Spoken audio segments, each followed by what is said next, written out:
Awasanyň howpsuzlyk güýçleri ýurdun Gunnuz welaýatynaky Taliban söwüşçilerine garşy 25 günlük harba operasiýalaryny tamamlandyklaryny habar berýärler.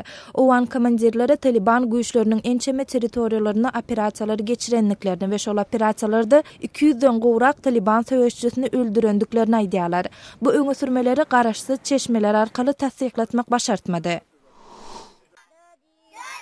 Pakistanyň Mohmand adly tiri taýpalar etrafynda mundan 2 ýyl odal Taliban hereketi tarapyndan ýumrulan mektepdäki gaýtadan awatlaýyş işleri hem tamamlanman soň bu ýagdaý çağalary harabatçylykda we açyk meýdanda sapak geçmäge mejbur etdi. Bu ýerde geçirilen sapaklary 5-15 ýaş aralygyndaky takminan 50 sany mektep okuwçysy gatnaşýar.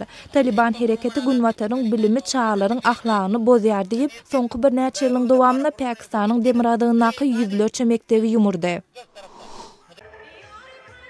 Täjikistan ödünün garaşsyzlyk gününi paýtaxt Duşanbeýde geçirilen konsert dawaralary we beýleki çäreler bilen belleýär. Täjikistanyň Sowet Soýuzundan aýrylyp öz garaşsyzlygyny alanyna 23 ýyl boldy. Ýöne ýurtda geçiriljek Şanhaý hyzmatdaşlyk guramasynyň sammitine taýýarlyk görülýän mahaly garaşsyzlyk günü münasibetli dawaralaryň öwüşüni geçen ýyl seredeninde gowşagrak boldy.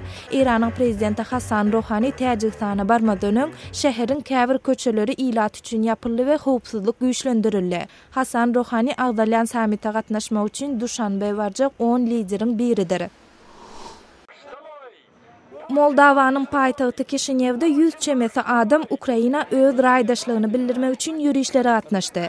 8 sentýabrda Russiýanyň ilçihanasynyň daşyna geçirilen protest çäresi Ýewropa Birleşigini gollaýan aktivistler tarapyndan gurnuldy. Moldawa Ukrainada bolýan wakalary barha güýçlenýän gozalaň diýip synetdi. Ukraina ýaly Moldawa hem Ýewropa Birleşigi bilen assosiasiýa ulaşygyna golnoýma arkaly günwatar bilen aratnaşygyny güýçlendirmäge çalyşýar. Siz Adatlyk radiosynyň şu günki täzelikleri bilen tanyş bolduňyz.